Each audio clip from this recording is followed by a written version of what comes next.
Hi guys, welcome to another episode of the Better You podcast. My name is Daniel Banja and it's lovely to have you here. Well, we're back, back in the game, back making videos back to back. So always remember to like, comment, share and subscribe. That's the least you can do for us and we would really appreciate it as you do so. Thank you. So in today's episode, I'm jumping on yet another 3 episodes of last year's The Better You series. And I'll be taking the first one from day 56 of last year's series. And it says, stay true to yourself and your values, even when faced with challenges or temptations to compromise. Integrity is the foundation of trust and respect, both in yourself and in your relationship with others. Stay true to yourself and your values. Integrity means making sure that you stand by your word, make sure you stand by your values, by your morals. Let your yes be yes, let your no be no. That's the major definition of integrity growing up, because every teacher from primary to junior secondary to high, you understand, all of them started with integrity means let your yes be yes, let your no be no. So putting that into perspective, whatever you say yes to, stand by it. Whatever you say no to, stand by it. Those are what make up your core values, right? So now in the sense of being compromised or to compromise to do some things that are against your values or morals, just stay true to yourself. Do not be tempted to do those things. In life generally has ways of tempting us to do many things that we don't want to do. Poverty, challenges, bad happenings.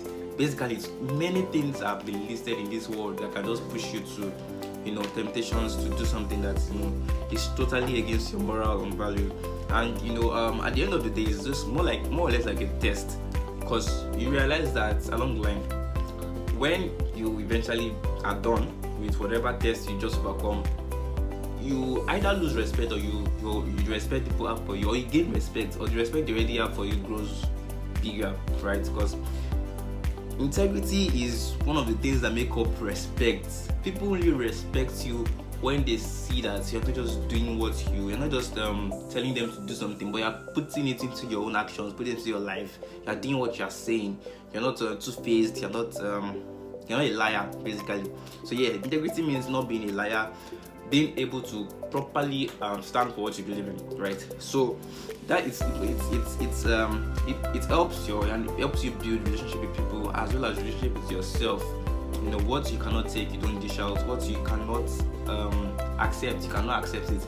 You are not you don't compromise. Once you say you're not taking this, you're not taking this. And once you say you're taking this, you're taking this. So let your integrity be known to all, right? It helps you build trust and respect among everybody, among people. People will respect you more, people would trust you more, people will be able to entrust you with bigger projects, because they see that you're a reliable person. They know you for your word. They know that this guy does not bend. Because one of the issues we have these days is that a lot of people find it difficult to stay true to their word. A lot of people find it difficult to maintain their standards. A lot of people find it difficult to even appreciate their standards, right? So it makes them unreliable. It makes them lose trust among people, among friends, among family even. And such people like that always get the reward of their actions, and the reward of those actions is that nobody will ever trust them again. I have a friend. Funny how he's still my friend, but I have never mentioned his name here. And I would. There are some things that sorry to say, I can never trust him with again. Yeah. If you call this guy and ask him where are you, and he tells you where he is, check outside. In fact, check every single word he says. You would always find a reason to doubt it.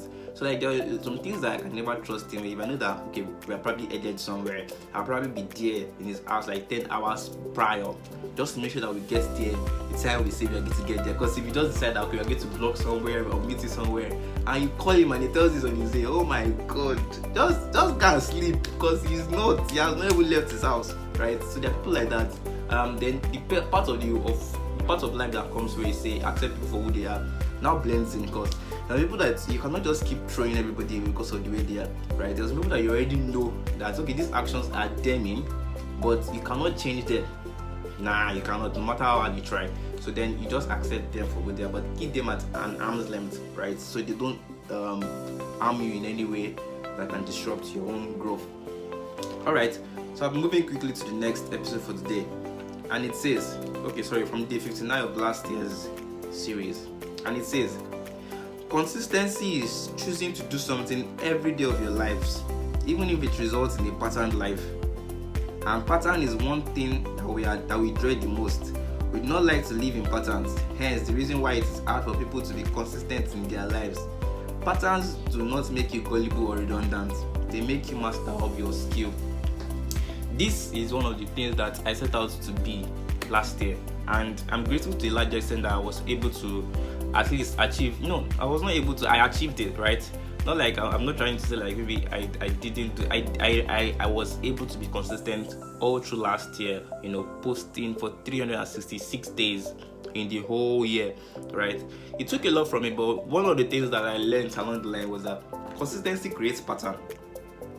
Yeah, because once you're consistent with doing something, you have a patterned life, and many people dread patterned lives because people don't like to do the same thing the same way all over again every single day for the rest of their lives, right? And I will explain.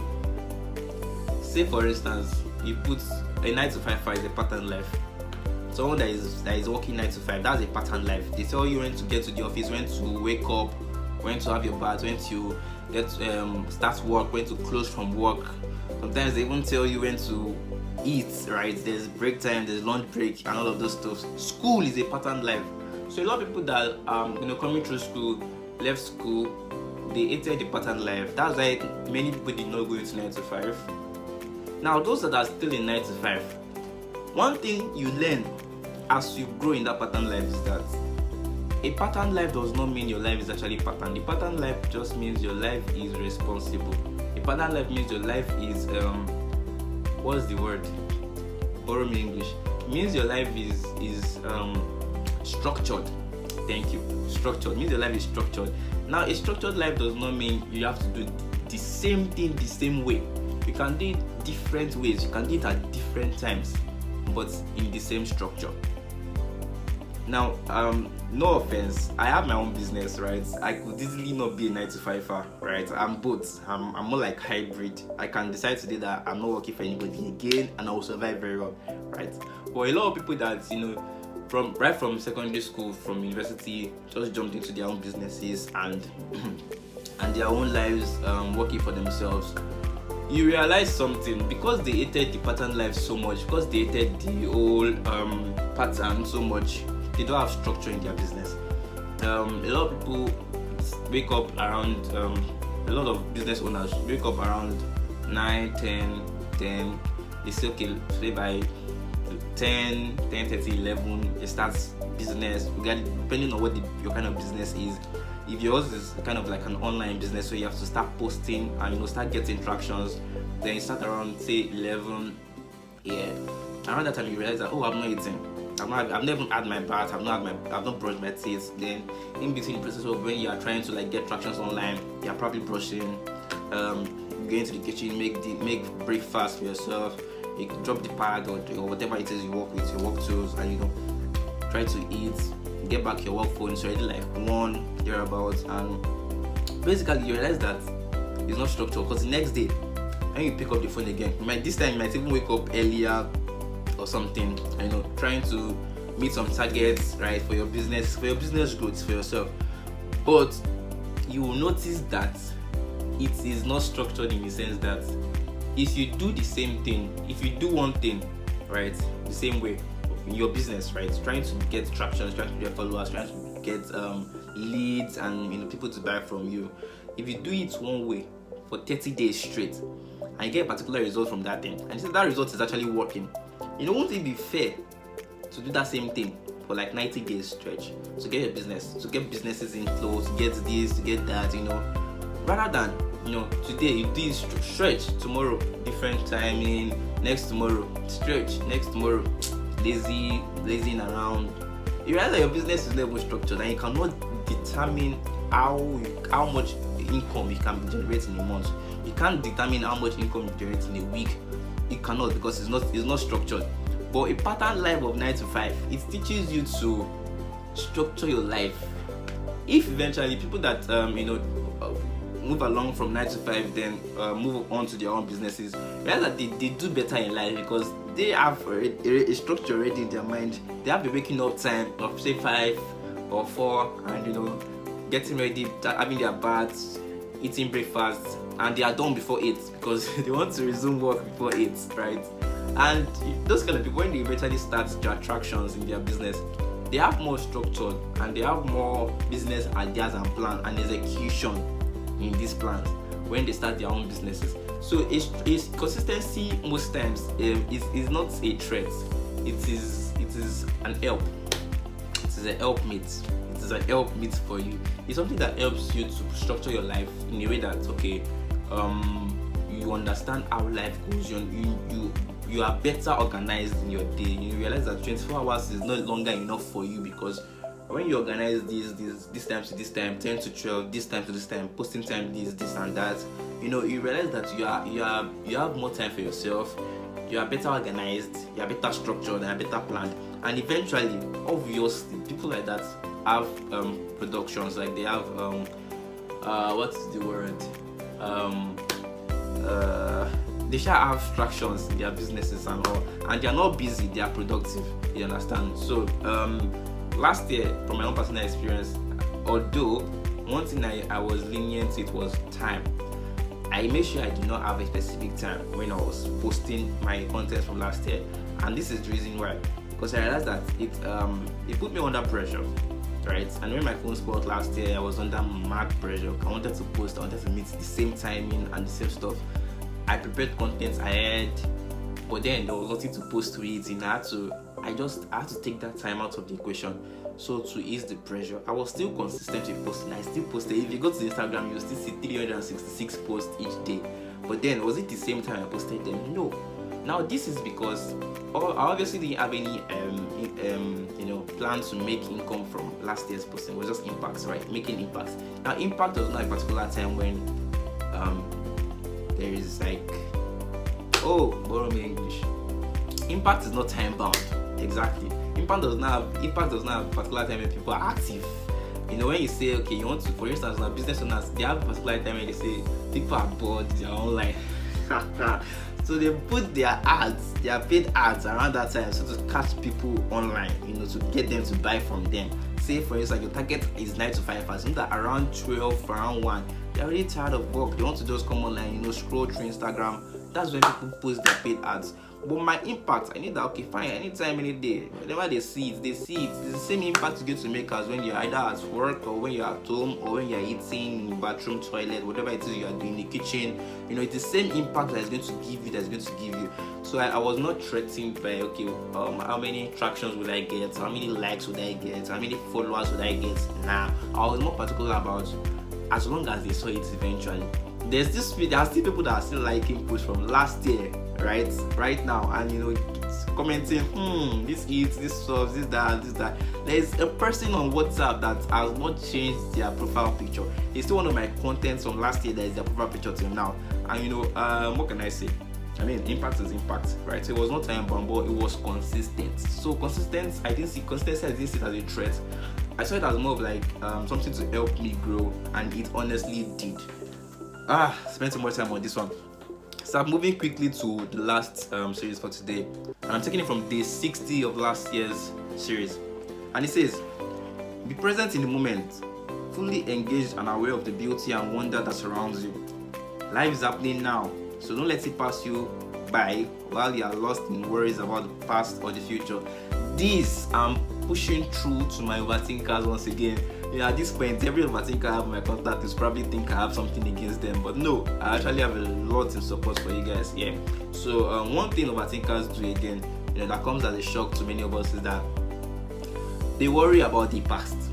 Many times I thought about how as overthinkers, all we are overthinking about is the future, right? The calendar, what would happen by so dates and this and that. But I also realized that overthinkers don't only worry about the future. They also worry about the past. They are worried about the decisions they've made in the past, how it's currently affecting them where they are right now. So yeah, this is to them. Be present in the moment, right? cast away the past, cast away past mistakes. Don't be concerned about the issues or the mistakes you made in the past. Be present, right, in the moment. Whatever is happening now, you need to be in the moment. You need to actually enjoy the moment. You have to be present. You have to live in the present. You have to look around you and enjoy the life around you. Because many reasons why overthinkers don't have much friends. Why you see them always saying old friends they've made while they were probably in secondary school or at the university level, is because they are not present. They are not present to look at the life, the beautiful people that are trying to befriend them. They are not. They are more or less worried about the people that have hurt them in the past and the people that will hurt them in the future. That they do not see the beautiful friends around them that are new and would be of great impact to their lives. So this is pushed to you overthinkers. Stop thinking. Start doing. Live now. Look around you. Appreciate those acquaintances that should have probably been promoted from acquaintance to friendship, but you still left them there. Just take a look at them. There are people that have a dump. I call it a dump because they use WhatsApp to archive all the acquaintances. People that want to befriend them, say 2 months now, 3 months, 1 week, 2 weeks, 3 weeks, a day ago, 3 years ago, 4 days ago. They have a place where they archived all of them, and they're like, nah, this one cannot have any place in my life. It's always those old friends. And from your old friends, there are still people that are betraying you, right? So be present, be more present in the now. Get to know people, get to meet more people. Of course, because I know I have people that are overthinkers well around my circle. I know there is a blockade in front of you to protect your emotions, right? It is fine, but at least get to know people, meet people. Present in this happiness, what is happening now in your life. Be more open to new things, be more open to prospects of now rather than in the future or in the past. So yeah, with that I think I'm done for today. We've come to the end of the series today. Thank you very much for keeping tabs, for always following, for always liking, for encouraging me while I was away for a little while. Thank you guys, I really appreciate it. So yeah, I'll see you in the next episode. Thank you so much. This is the Better You Podcast.